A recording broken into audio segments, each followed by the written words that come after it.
Hello, everybody. We are not starting quite yet, but we will be in the next couple of minutes. So I just wanted to pop in and say hello. Thank you for coming. My name is Kristen Golden. I'm not going to be presenting, but I will be in the background. I just want to give you a moment to look at the audio slides so that you can fully connect and make sure that you are able to hear everything. So I will pop back in here in just a moment and we will kick it off.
Okay, I think we are probably close enough here that I can just go ahead and get started. I did switch slides here on you, so you're not crazy.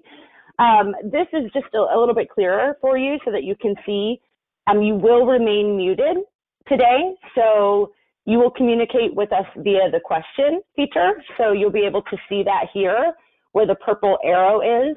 If you have a question, if you have something come up, myself and a colleague will be monitoring the question feature, so we will address, or if you ask a question that is really good for the live Q&A at the end, we will flag it and ask our presenters the questions at the end. So just make sure that you're fully connected to the audio. You do have to initiate that connection. The system will not do it automatically. So you do that by choosing either computer or phone. Computer typically works, and because you're on mute is probably the easiest, but if you do choose phone, just make sure that you put in the phone number, then you have to dial, and then enter the access code, and then enter the audio pin. So hopefully everybody is fully connected. Before I pass things off to the ladies this morning, I am going to launch a poll. So you actually answer this in your attendee panel. It should give you the option to choose one of these. If you can't figure it out, no biggie, just shoot the answer back in the question feature. That works too, but it just gives us a better idea of who we have in the audience today and how familiar you are with math talks and number strings. So let's see. The poll is open. So just tell me, very simple, are you doing math talks and number strings or are you not? And we'll give you just a minute to get a good percentage of respondents here.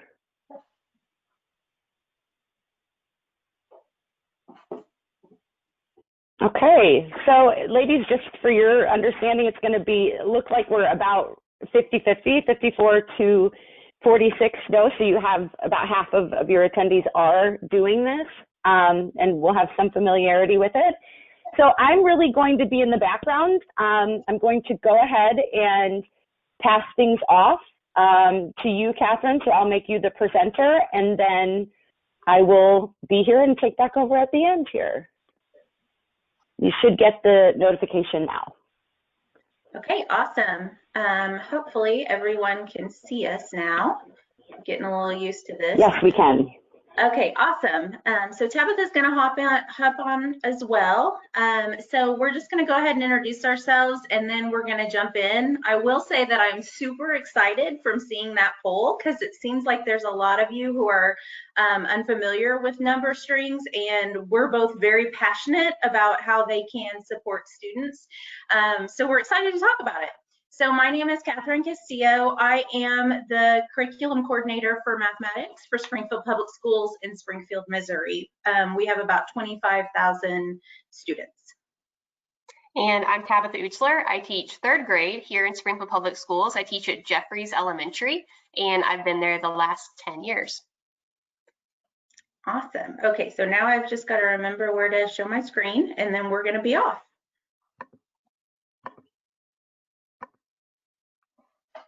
All right, so bear with me for just a minute. All right, so can everybody see my screen now? Can you confirm that, Chris? We can. Awesome. Okay, so we're here to talk about our journey in Springfield Public Schools as it pertains to number talks, but more specifically to the daily math fluency from hand to mind. I'm going to kind of start us off and kind of go over our journey here in Springfield, and then Tabitha is going to actually bring us into her classroom and share her classroom experience with you, and then we're going to do some processing around that. So feel free to enter your questions in the question feature, and we will have a question and answer at the end. So really our goal today is just to learn about how our district has been working towards building fluent mathematicians through daily math fluency. And we're gonna really just kind of step through that journey, and we call it a journey because we're absolutely not there. We are taking steps to get there, and we're gonna continue to do so, but we definitely don't feel like we have arrived, but we feel like we have a good, solid plan to get us there. So what we're going to go over today is what were our successes utilizing daily math fluency, what were our struggles, because let's be real, there are going to be struggles, especially implementing something that is brand new in many cases, but also just honing that in and the steps that we're taking to better support teachers and students. We're going to look inside Tabitha's classroom, and then we're going to talk about our next steps on our journey and what our plans are here in our district.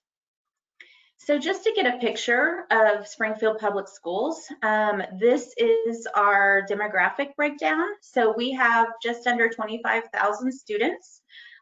You can see our race and ethnicity down here and our lunch status. So we're a little over 50% of free and reduced students across our district. And I'm having trouble remembering how many schools we have now because we've been making so many shifts, but I think we have around 34 elementary schools right now. So here's a little bit more about that. This is what our special education has looked like, our percent of ELL students, gifted and free and reduced. Also more breakdown on that ethnicity.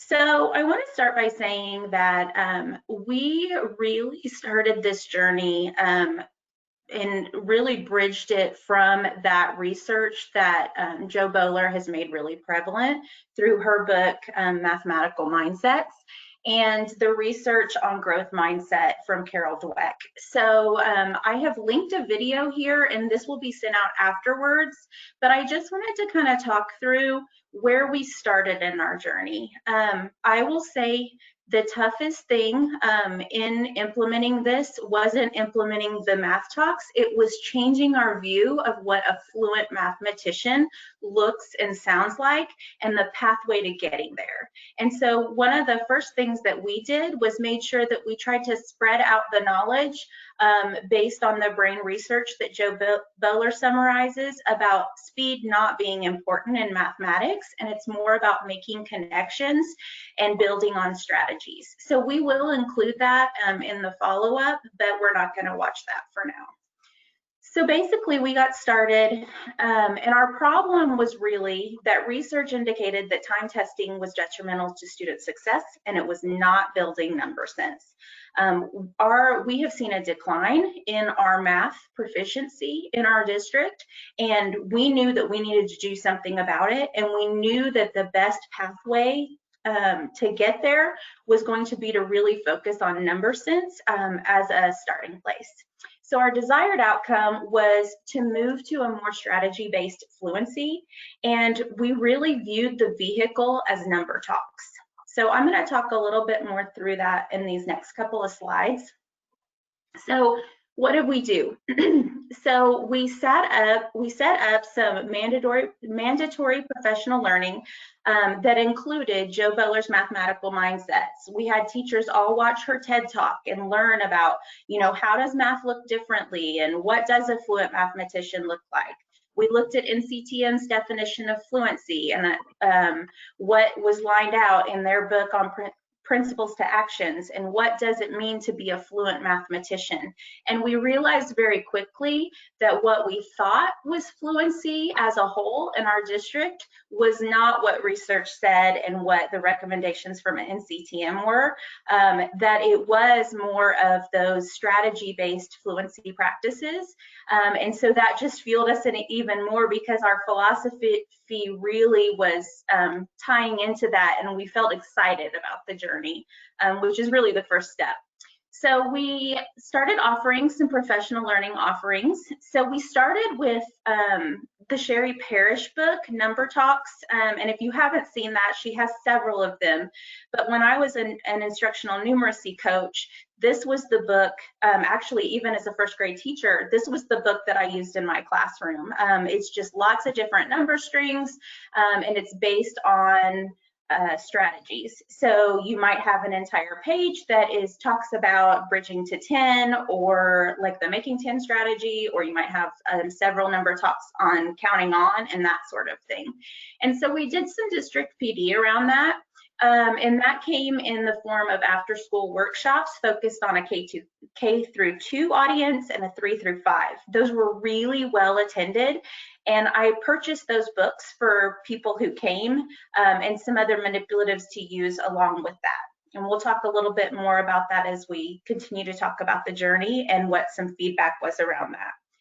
Our district and service days, we have 2 per year that we call Activate SPS. And these are when our teachers all come together and they do district learning. And so we offered a mandatory fluency focused training at that piece, but we also offered, we kind of do a must do, may do model, and we did a may do on Number Talks, and Tabitha actually leads a Number Talks 2.0 also, and so we offered both of those.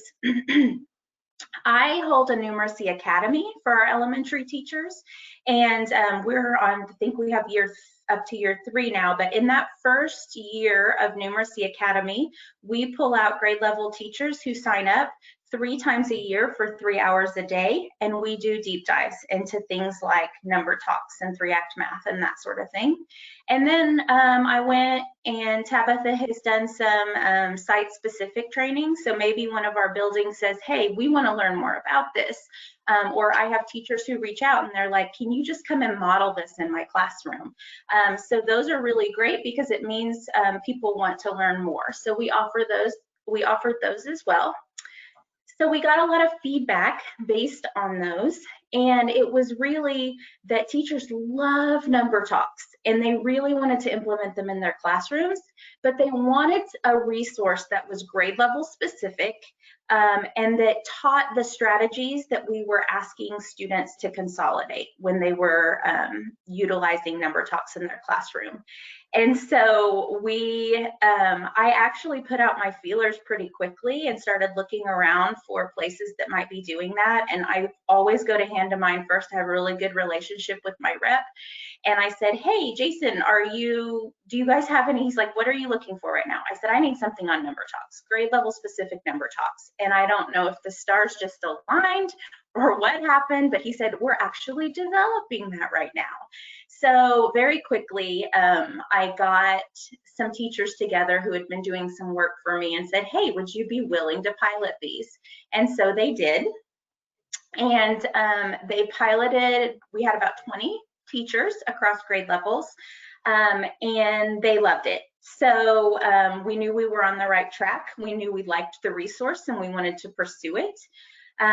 So on this screen that we're looking at right now, it kind of shows how we've started modifying our math structures in Springfield Public Schools. And let me reiterate that we are on a journey. We are actually in a curriculum adoption year, and we have been a math workshop district for quite a while, and we have modified some of those structures and will continue to pretty substantially based on some of the research recommendations from NCTM and catalyzing change. But right now, these are our two structures that we use. We have kind of a workshop day, and we have like an inquiry day. And so number sense routines are kind of that beginning portion of the day, but some people use them in other places also. So some people use them as their closure for the day. Some people use them as transitional times, like, oh, I have that 10 minutes before lunch, but I really can't get started on anything else. That's the perfect place to put a number talk. And so our teachers get kind of creative with those, but we offer these as a baseline structure for that. So after we piloted with those teachers, I opened up the pilot to buildings. So I was at a principal's meeting and I talked to them about it, and I said, hey, this has gotten really good feedback. Are there 5 buildings that would really like to pilot? Well, I got 17 buildings who said that they wanted their entire staff trained on it and getting the resource. So that was super encouraging, and we started going out and training staff at different sites on how to use daily math fluency. We built in time for the number sense routines in the math block, like I just talked about.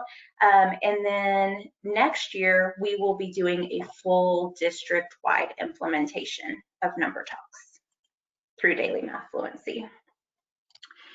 So these have been our initiatives over time and the research that has driven that. So we knew that we wanted to replace time testing district-wide, and we replaced that with number talks. We are adopting a problem-based core resource. We have done that 6th grade on up, and we are in an adoption year and are actually piloting 2 programs right now for K-5 that build procedural fluency through conceptual understanding. We have worked really hard to create that growth mindset by sharing messages about mistakes, speed, and ability with teachers and students. We actually, I'm pretty proud of this because it was super fun. We got stickers printed for all of our math teachers last year that said, how to be a math person, be a person, do math. So if you've seen that meme out there, we got that so that teachers would all put those on their computers and just in that simple act share the idea that everyone is a math person. We have utilized the publication catalyzing change to begin conversations about equitable pathways and what that's going to look like in our district and revisiting some of those inequitable pathways. We are doing district-wide focus on the 8 effective teaching practices put out by principals to actions, that blue book up there, and that is our full PD for K-5 this year coming up, and we are kind of interweaving that in our secondary classrooms, and we're utilizing the 5 practices framework. So the 5 practices for orchestrating discussion, that is ongoing professional learning as well. So we've been busy and we've still got a really long way to go, but I'm happy to share where we're at with that. Whoops, I think I clicked too many times. All right, so let's look at what some teachers have said.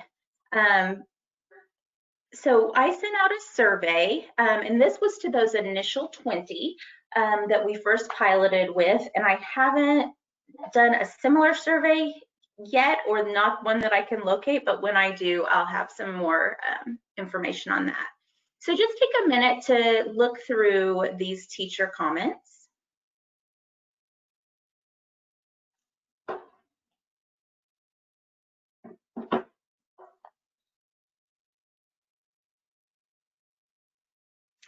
And I kind of bolded these because there were some words that stuck out to me. There might be some words that stick out to you that are different, but for me, it was about engagement, excitement, and feeling success. So that is what I was seeing through all of this. So I've got another screen here. Seeing the word love and fun in a math classroom as feedback to how kids feel about math made me super excited, and I knew that we were on the right track.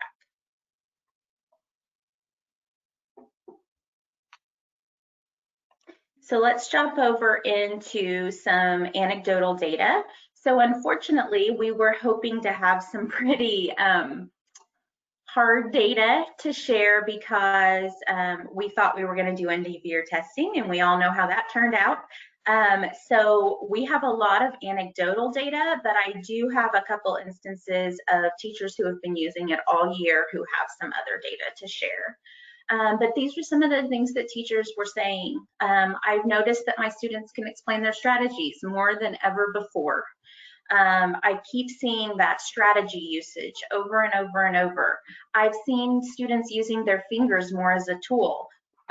We used to be taught, and we used to teach kids that that was bad. We know now that the research says that finger perception is a huge predictor of mathematics achievement. And so seeing just that come back in our classrooms was super encouraging.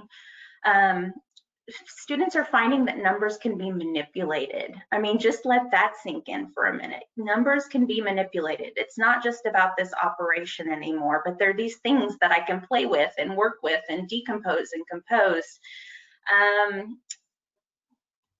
Independent student engagement successes are more noticeable because math talk or number strands can be tied and more streamlined into independent practice. And then there's a couple more here. I don't really have any data, but I have observed that more struggling kids are feeling successful and working with new strategies they've heard from a classmate. So I think it's really interesting, this idea of hard data.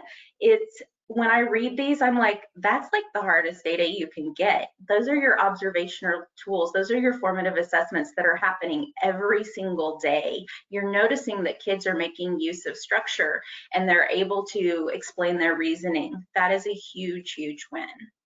And then this last one, all but 3 of my students showed substantial growth from the beginning to the middle of the year on the Math iReady test. iReady is a test that we use 3 times a year, and it's kind of like growth monitoring. I attribute this growth to the work we have been doing in math and the focused lessons driven by assessment and formulated with the ETA hand2mind fluency strategies during our small group lessons. So here you can see that this is a person who's been doing it in small group, which is another way that some of our teachers utilize that. We are encouraging, based on the research from NCTM and what we know about student discourse, to be utilizing this in a whole group situation in our implementation year starting next year. But this might be an extra intervention in addition to that whole group one. So that's some of the feedback from teachers who are in the classroom, and those were people in grades K through 5. So that was not just one. And just for you to know, I did not leave out any comments. Those were all of the comments. So the other comments that were made is that it's been great to watch the students understand math more. I really like the kit, but I want the centers too. I really like it. It's helpful for me in planning my number sense time. Helpful in planning, implementing these workshop lessons. So I think the biggest thing that has stood out to us with daily math fluency is that it is so well put together for a grade level teacher to just take and implement. There's really no crazy planning. Like, you could just start with the first one and work your way through. But I'll talk a little bit more about how we have done some pacing aligned to it, just because that was a big ask with our teachers, which we're happy to share. So what have our struggles been? Well, our struggles obviously have been shifting that pedagogy about what is fluency. Like, we always thought that it was an ice cream party, right? And everybody memorizes their facts, and some kids are always on 0, and some kids got their 12s. And we know that that is absolutely not what fluency is, and not how we want our kids to think and feel about math. So we have really had to make a shift in that area and really develop our teacher understanding, but really student understanding and administrator understanding on what fluency is. Another struggle is I don't have time. Where am I going to fit this in? And yes, right? Like, we don't have time for anything. It seems like that is the greatest commodity in teaching that we're lacking is time. So we have, when we adopt our new curriculum resource and we write our new curriculum for our next adoption, that time will be built into the math block, and we have suggested it now, but that will be fully implemented for us when we implement our new curriculum resource.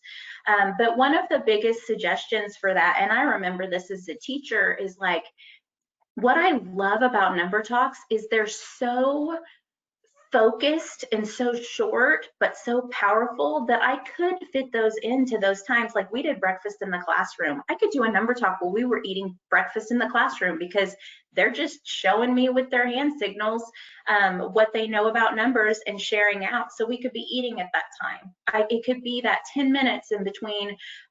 We just finished at specials, but we got to go to lunch in 10 minutes. Let's do a number talk. So there's a lot of flexibility in how and when you use it. So the other struggle was our teachers wanted a pacing, and they wanted digital access because we use a learning management system. We use Canvas, and they wanted easy accessibility to put to share the images and that sort of thing. So we did develop that for our district, and I had a team of teachers come together and take all of the daily math fluency cards and turn them into slideshows so that we could project those for kids. And so that is one thing that we have added as well. So now we're going to go ahead. I've kind of given you some background information, and we're going to talk. Well, we're not going to do as much talking. We're going to do some watching and some processing around creating mathematicians. So I'm going to read this quote for you real quick from NC10 Principles to Actions, and then Tabitha is going to take over and let you have a look into her classroom. So students who learn to articulate and justify their own mathematical ideas, reason through their own and others' mathematical explanations, and provide a rationale for their answers, develop a deep understanding that is critical to their future success in mathematics and related fields. So Tabitha is going to tell you a little bit about her school, and then we're going to jump into her classroom. So at Jeffries Elementary, you can kind of see some of our statistics here. We're a school that runs a little over 450 students. As all schools, we kind of fluctuate back and forth throughout the school year. We are a Title I school, and we run about 66% free and reduced lunch. We also have an ELL population at our school where we have about 7 different languages that are spoken. And so this just kind of gives you an overview of what we have at Jeffries. And our school also this year really fully implemented with piloting daily math fluency as well. So every classroom was doing this program in their classroom on the daily. And then for my personal classroom, I had about 21 students this year, and I also served as the ELL teacher for 3rd grade. So I had 2 to 3 different languages that were spoken at home that were also in my classroom during that time. But with our daily math fluency, it is the best. I have been using it for over 2 full years now. And so I'm going to share some of the routines and procedures that I have figured out through many trial and error times. Many times I've called Catherine and we had to talk through, what would this look like? How do we problem solve this? So here are just some key takeaways that I have that have helped to implement this successfully. So with seating, you're going to want all the kids maybe on the carpet together, however you gather them together, like you would for a mini lesson. You want them to be able to have access to see the problems, and you want them to be able to have access to turn and talk to each other, because that student discourse, that deep discourse is very important. Hand signals. You can see here on the screen that there's multiple hand signals. You can even just Google it. There's many more that you can look at. These are just some that we use in our classroom that have been easy. It's been really neat to see as well in my school how teachers have been using them for a couple years. So when they get to 3rd grade, it's just something that's natural now for our students to be doing. And so we usually have them hold it against their chest. And the reason we do that is because then it's really just between the teacher and the student. You know, students aren't looking around to see, well, where's everybody else at? It's kind of more of a private thing so that students can be thinking, and then they can pop their thumb if they have an answer. The reason we're not asking them to raise their hand is because, as you know, as soon as those hands go up in the air, you have then maybe 80% of your classroom immediately stop thinking. And so they start to think, well, I don't have the answer. I don't know the answer yet. So they have already stopped their thinking, and they're not even solving the problem in their head because, oh, somebody else has it. And so that's why we do it against the chest, and we just have them pop their thumb. If they have already solved it, we challenge them to then use multiple strategies. So the one on the bottom left, if they have another strategy, they have another way to explain their answer, they would put one finger out. If they sit there and they can think of even another way, they would put another finger out. And it's really neat to see sometimes how you can differentiate for your students that way. And you don't, because one question we get a lot is, well, what do you do with the students that just already know the answer? Well, we challenge them to come up with multiple strategies. I tell my students in the classroom all the time, we are always thinking during a number talk. So even if you have 3 strategies, man, I want you to push it right now. Can you get to 4 different ways to solve that problem? And then another question that we have is, well, what do you do for those students that want to shout out? They want to say, me too, or I had the same thing. Well, there's a hand signal where you put your thumb and your pinky out, your other 3 fingers down, and you just kind of shake it back and forth. And that just means I agree. You'll get that one a lot in the classroom as students hear different things that they're thinking as well. And it just allows more to have participation. And it allows you as the teacher to just kind of do informative assessment with these hand signals. You're going to see here in a video in just a minute timing. This video is going to be shortened for you, and we'll talk about that more here in just a second. But you will be getting the full video sent out to you after this presentation. I would encourage you as you watch it to look at the timing. Look at the pausing that's happening and the think time that's happening. It can become very awkward. I will be real with you. It gets really awkward. And the way that I've kind of helped train myself is for the first year or so, as I was implementing these number talks and number strings, I would literally count in my head to 7 or 10. I would count out loud in my head. And that just kind of helped hold me accountable for waiting long enough. Because I don't know about you, but sometimes when you have those 21 third grade eyes just staring back at you and you don't really know what they're thinking and it's silent, it feels awkward, right? And you're kind of like, I don't know. And then you want to talk. Well, as soon as the teacher starts talking, you know, sometimes the kids, they were thinking and it shuts that down. And so I would just really challenge you as a teacher to hold yourself accountable that way in some type of fashion of counting. Cooperative learning and student sharing, those go hand in hand. You're going to see another picture here on the screen, you know, knee to knee, eye to eye. And we know that all of you implement many of those types of things in your classroom already. So use what you already have for student sharing. Maybe that's during reading and writing time if you teach those things. Use what you already have to then teach kids how to talk about math. So take those same routine and procedures that you have with your read alouds or however you have students share and have them do that during math. It is so important for them to be able to turn and share with a partner what their answer is, but more importantly, they need to share how they're getting to their answer.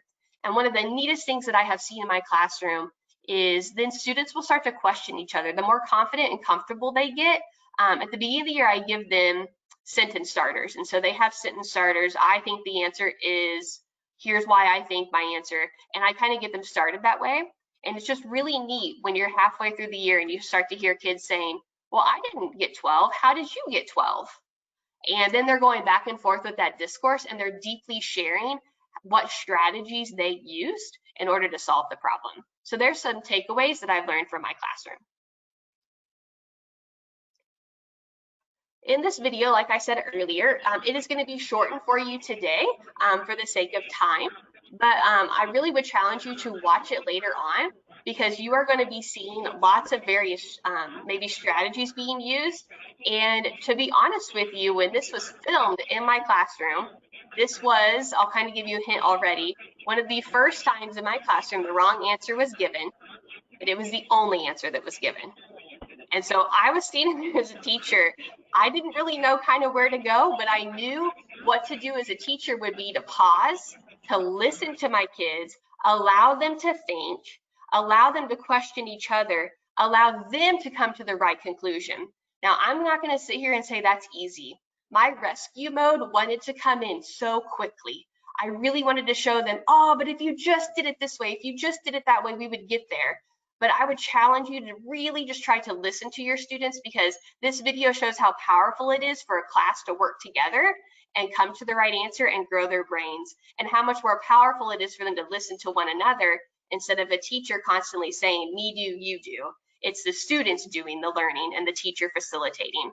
Your job during this video is going to be to notice what are the students doing and what is the teacher doing in this video, and then we'll have a time to discuss it afterwards. So what is the teacher role and the student role?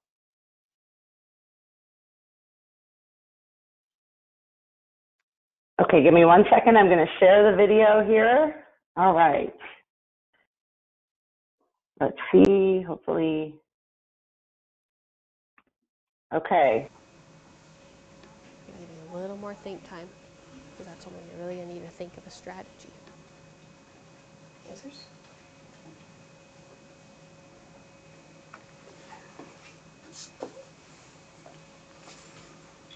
Mariana? 47. Thank you for sharing. Any other answers? I don't know that you can hear that, so just bear with me. I need to turn my volume all the way up here before I play it again. I can hear it.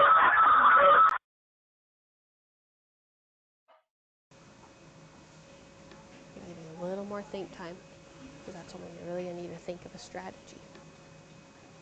Answers?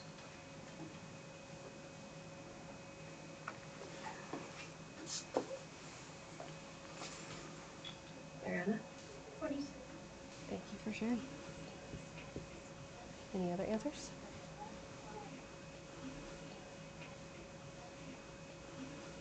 Some of you are still thinking. I'll give you a second to think, because I see some of you still counting. I noticed some strategies.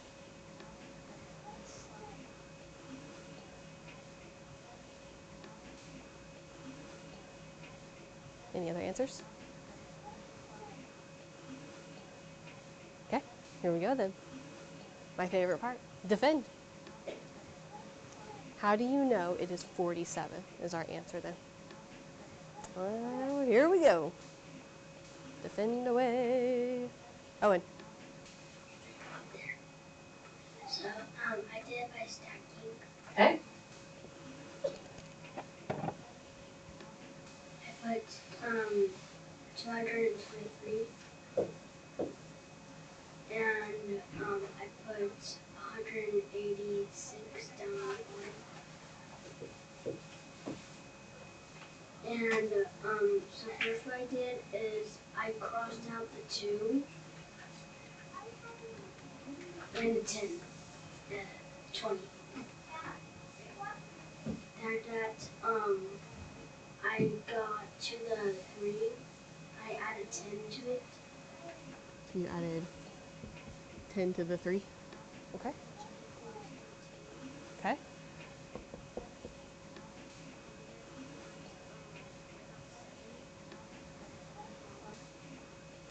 Down at the bottom of what? Of 6. Okay. Is it okay if I put a line here? For sure. Okay. Can you tell me more about this 3 minus 6 part that got 7? So, first what I knew to do is the 6 down at the bottom. Mm-hmm. He told me at math that if it's at the bottom, you have to take away the bar next door to get more. And after that, I noticed to add a 10, so the 2 will be a 10. And then after that, I went to the hundreds, and I saw that the 1 was at the bottom, and then the 2, and after that, I mined it.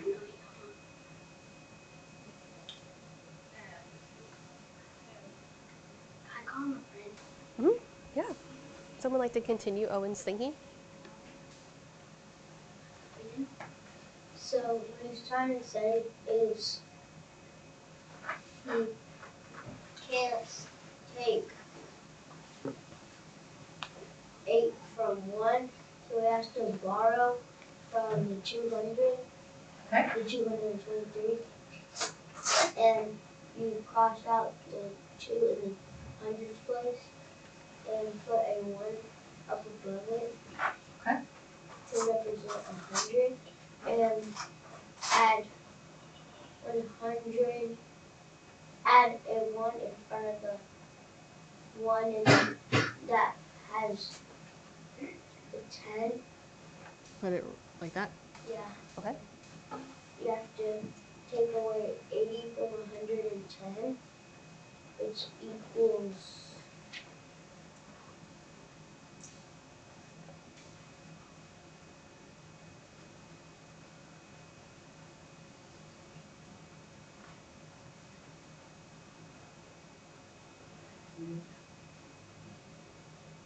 which equals 30. Okay. And then 100 minus 100 equals 0. Okay. Can I rethink it? Yeah. What are you rethinking? Or can I call on a friend Mm-hmm. to help me? Okay. Someone like to continue what we're thinking here? Chloe. I think Brayden just realized. I think so I was counting down on my fingers, and I just used. I know it's 110 and 80, so I just used 11 and 8 to help me. So I did 11, 10, 9, 8, 7, 6, 5, 4, 3. And that's 8 times. So I counted down 8 times. So that's why it's 3, and I think it's 37. You think it's 37? Yeah. So you would like for me to add an answer up here? Mm-hmm. Okay. Thank you. From Owen, Brayden to Chloe for sharing. Ariana, you have had your thumb up. What would you like to say? Because I forgot who at the top. Like whoever at the top, Owen and Brayden, they were my brain because I just started from 11. And I said 11 twice. Oh, and that's where your mistake was? So you were able to look at other students' work and listen and see your mistake? So which answer do you want me to take off? 47. And Ariana, one thing I noticed is I think you just grew a lot of brains because everyone was agreeing with you that it was 47 at the beginning. Anybody else's brain grow in the problem? Wow. So family, is 37 our answer? Nice job. Kiss your brains and pat those backs. I am proud of you. That was awesome. Good job, guys.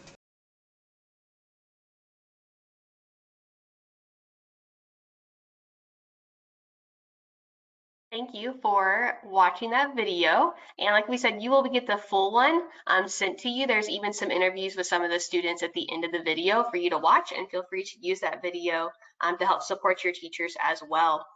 Now you have a link in the question feature that leads you to a Padlet. And so we're going to ask you to click on that link. And as you are watching that video, you have a student role versus teacher role. So you're going to see on the Padlet, there's a column for student and a column for teacher. We ask that you add your ideas there, and then we'll discuss them. We will give you a minute or two of silent think time to do that.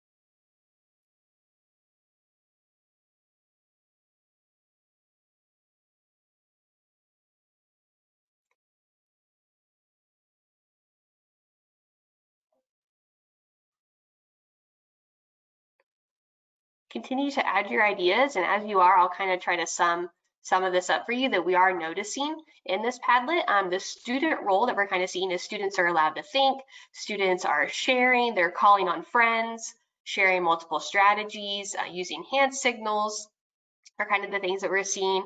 When they are stuck, they're allowed to call on a friend. They're given ample time to solve the problem. And to kind of hit on that student role for you as to one question that I've received a lot is, how long did this take to build that kind of math community in your classroom? And I'm going to say you're never going to be there. There are some days that are better than other days. This was one of those days where I was wondering, where are we going with this? And they did it together as a family, and we made it to the right answer. But it's going to be something that daily you're going to work on. But in order for my students to get to where it goes kind of smoothly like that with routines and procedures, it takes a good 2 to 3 months into the school year for them to start to see that. One piece of advice I would give you as you start off with your number talks or number strings is I would maybe go down a grade level and start with some of those so that students feel a little bit more confident before you move into your grade level standards. That way they can understand the routines and procedures and the concept you're teaching them, so they can build that confidence up and the understanding of how these math talks work. So that's one thing that I would encourage you to do. As to summarize our teacher portion, as to what you noticed there, we had modeling, writing exactly what the students were saying, asking questions, allowing think time, using hand signals, not jumping in, allowing them to defend, clarifying. And I kind of hit on that earlier.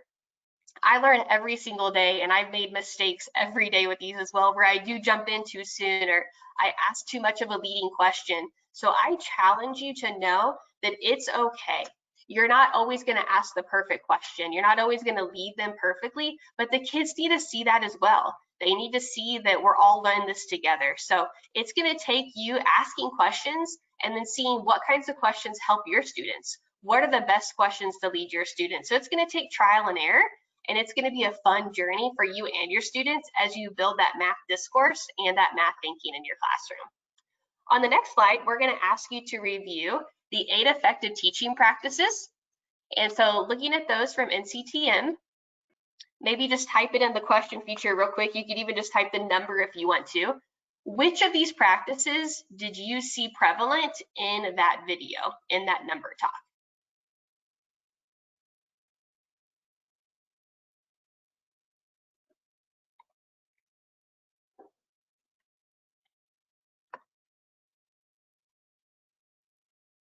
And just to clarify on the video that we watched, that was a math talk. So that was an instance in Daily Math Fluency where the kids only see one problem and they're able to share all kinds of different strategies. So when you dig into Daily Math Fluency, that was an example of a math talk.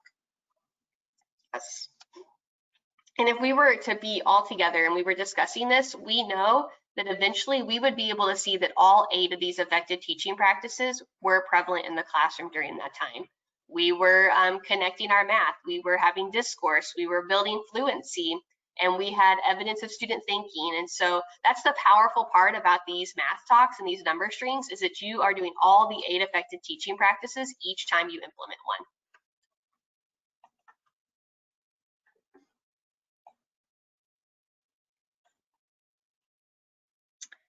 All right, so we're going to go ahead and transition back over, but it's really great to listen to professional learning, but it's even better when you develop a plan to act on it.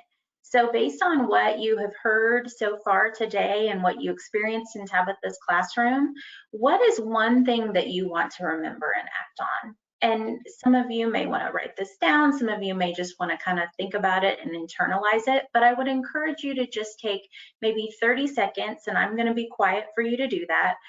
What is one thing that you want to remember about today and something that you'd like to act on?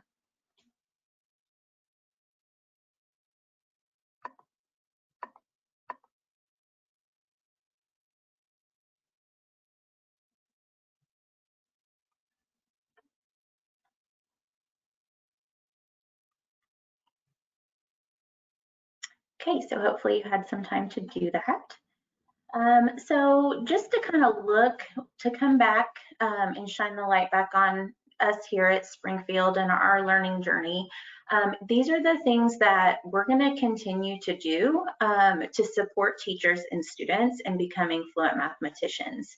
So this August, we're actually partnering with Brittany, the lead author, who's also on here, and we are doing a daily math fluency training for all of our teachers. So we have about 700 elementary teachers. We also, I've been working really closely with our special education department, and our special education department is now using the daily math fluency intervention kits in their cross-category rooms, cross-categorical rooms, and so they will be receiving some training as well on what that looks and sounds like in a special education pull-out setting, and also what it looks like in a co-teaching setting. We are going to continue our journey in learning and digging deep into the 8 effective teaching practices and what that looks and feels like in a classroom, and how we can be reflective practitioners and continually hone our craft. We are going to coach and model for individual teachers. I set up several days last year to model in classrooms, and they filled up immediately. So I'm going to continue to offer that for our teachers, and we're also developing some district videos. So Tabitha, that was one of our videos that we have gotten started with. We also just finished up a number string. We'd be happy to share that with anyone who's interested, so you can see the progression of 5 different problems.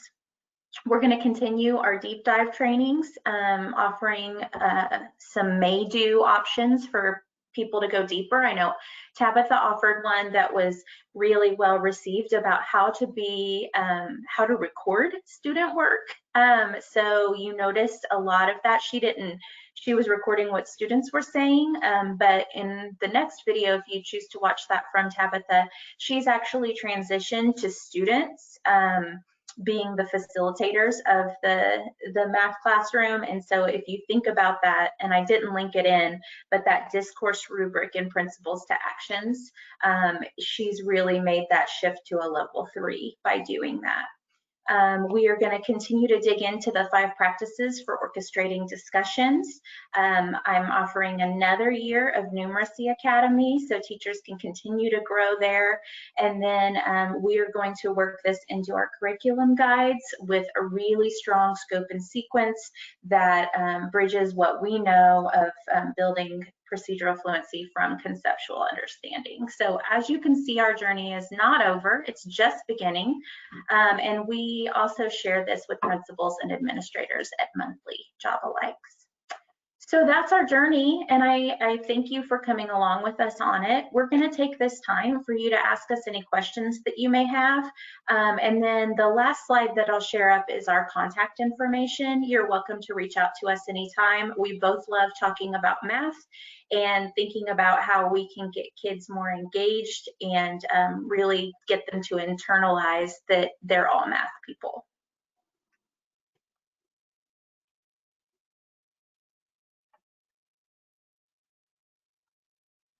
So Kristen, I can't see the questions, I don't think. I'm sorry, I was muted. I have a couple for you. Can you put your contact info slide up? Because when we're done with questions, I'm going to show them the recording and the giveaway, and I don't want them to miss that. Perfect. Sure. Okay. So questions, I have about 4 or 5 here. So first one is, what is Activate SPS? Okay, I'll field that one. So Activate SPS is just our district in service day. So that's when all of our teachers come together for district training. Okay, perfect. She just wanted to make sure she didn't miss anything with that. Which 2 programs are you piloting was another question that I thought would be pretty simple. Yeah, so we are piloting illustrative mathematics, and we are piloting Bridges by Math Learning Center. We currently have, we recently adopted illustrative mathematics in 6th through 12th grade. And so our 6th through 8th grade is in their 2nd year of implementation, and our algebra, geometry, and algebra 2 is in their 1st year of implementation with some pilots last year. Perfect. Can you just briefly explain the difference between a number string and a math talk? Yeah. Tabitha, do you want me to handle this or do you want to talk about it? You can take it away, but I'll chime in if I want to add anything. Okay, sounds good. So a number string is a day where kids are going to progress through 5 different number strings, so different problems, and it's designed to teach or to show a specific strategy. And then a math talk is a day where they're going to have one problem and they're going to consolidate whatever strategies that they've been using to solve that one problem. So what you saw in the video was an example of a math talk, which was one problem where kids are pulling on all of those strategies they've learned through the number strings.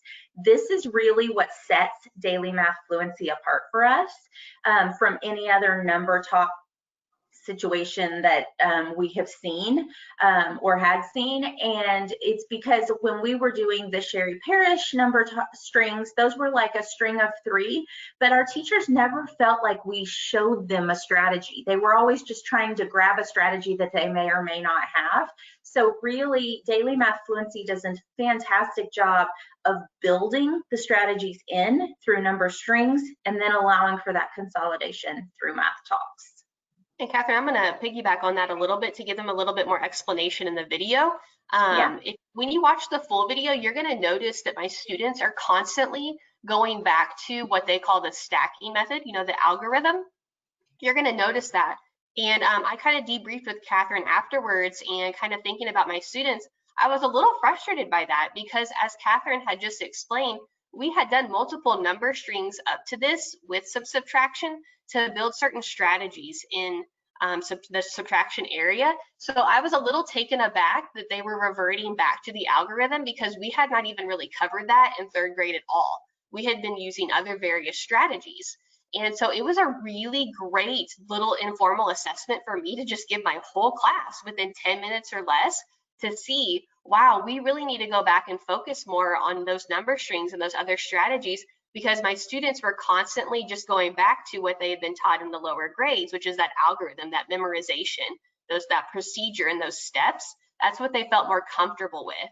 And so it was a really great eye-opener for me as a teacher as to where I need to now take my next steps and where I need to guide instruction to help support them.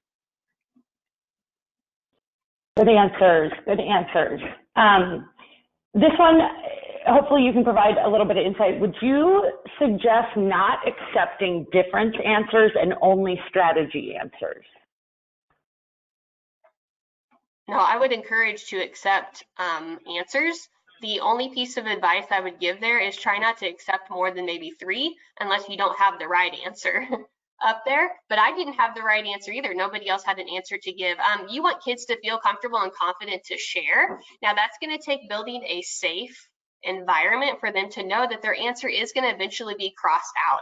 That's why I think it would be best to kind of start with some simpler problems and build up to it and explain those things. I really try to push that growth mindset and building our brains and growing our brains. And I talk about constantly how, oh my goodness, a mistake was made. That means our brains grew. And I tell them a lot, like, if we always have the right answer, family, then we're never growing our brains. And so I would encourage you to take the multiple answers the students do give you, because then it's more powerful than to see how someone else defends a different answer, or maybe someone tries to defend their answer and then it leads them to the correct answer. Catherine, do you want to add anything to that? Yeah, I just want to say that one of the things that you will probably notice to begin with, and I noticed this even in my classroom and the classrooms that I've coached in, is that when you first start number talks and your students are used to procedural mathematics, they are not going to have very many strategies.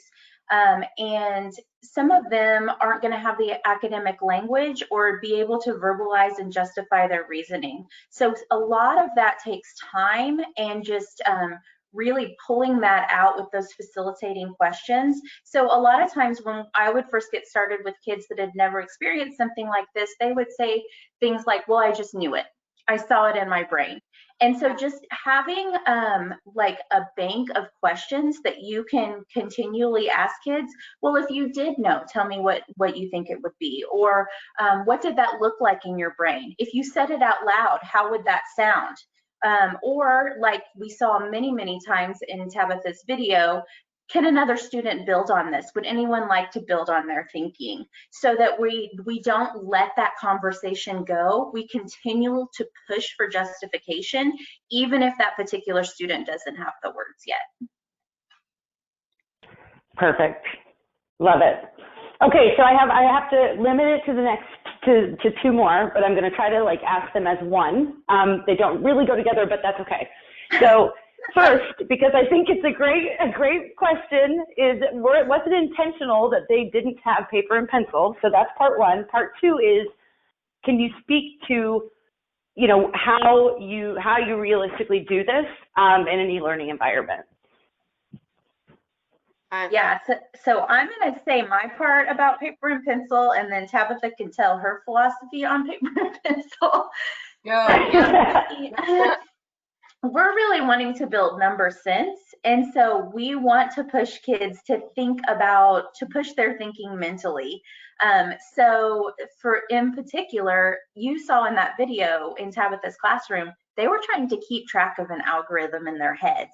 And at some point, that becomes really difficult to do. So kids who are reluctant, by not having that paper and pencil, it pushes them to look for more efficient strategies.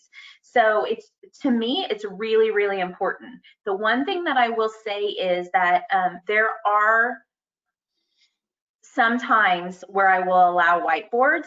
And so some of those things for me includes if we're looking at, if we're subitizing and I have some kids who just really need to have it there, or if I have some kids who just really need something in their hands so that they can just draw it and hide it. And then when they're explaining about it, they can show using their picture. So that's really the only time I've allowed whiteboards. Tab? Yeah, I haven't used paper, pencil, or whiteboards in my classroom with any of the number strings or number talks. Another video that we have, like Catherine said, that we can share out to you is when students start to come up and write out their work on the board and share it. It's kind of a similar type thing, but I really want them to be able to view numbers and be able to manipulate them and to think deeply about them and have that number sense. What I have found is as soon as I hand them that paper and pencil, they feel locked in to doing it a certain way many times, or they feel like they have to do the algorithm or the routine and procedure. And I really want to push them to be able to talk more about math and build their vocabulary and try various strategies and think about numbers in a deeper way. And the best way to do that is just to push their thinking. There are times I have allowed maybe some manipulatives for students who need that so that I can differentiate for them and give them those things to support them. The other part of the question, I believe, was how to do this realistically in any classroom. Is that correct? E-learning, and we are down to like the last 2 minutes. So yeah, just a quick, how would you do this in an e-learning? Okay, Catherine, you want to take that one? Yeah, so we're actually writing some e-learning courses right now. And the best way would be to have a face-to-face number talk with your kids to join synchronously. But I have created, for our fourth quarter, I created some videos where I would do some subitizing. They would kind of enter some things into Desmos, and then we would do the next one and build on that. So there are some opportunities for both synchronous and asynchronous, and I'd be happy to answer any of those questions if you want to reach out. Thank you. Those were great questions and very, very good answers. Thank you, ladies. We try to be very cognizant of your time. There are a couple, so we'll follow up with them and make sure that any additional questions are addressed. Also, if you feel like there's a lingering question, I encourage you to throw it on the Padlet wall because they are likely to look at that again soon and may just be able to go ahead and answer it or get your info there. Just a couple of things on my end. You will get a recording and you will get a certificate for today. So there is a follow-up email that is generated automatically to everybody who attended. I believe I have it set to several hours after the event. So it will come in one email. It will say, thank you for attending. And it will include both the recording, which you can watch at any point or share with anybody, and it will include your certificate. The certificate is just proof of attendance. You have to take that to your administrator and you know, see how they want to do it for credit. We provide the proof of attendance, and then how that is credited for your PD hours is entirely up to your admin. But everybody will receive. And then the only other thing that I'm going to share is that Susan Maines is the winner today of a Daily Math Fluency kit. So yay, Susan. I'm going to follow up with you and send you, some info, get your address, and you let me know what grade level you want, and we will ship a kit out. So we are taking July off for webinars, but we will start again in August, and you can find that schedule on our webinar page. So if you just go to hand2mind.com/resources/webinars, the schedule is there and you can access. I did put the full video in the chat box, so please feel free to click that or copy it so that you have it. And thank you, ladies. That was a fabulous presentation. So we appreciate you taking us through that. Thank you. Thanks. Have a good day, everybody.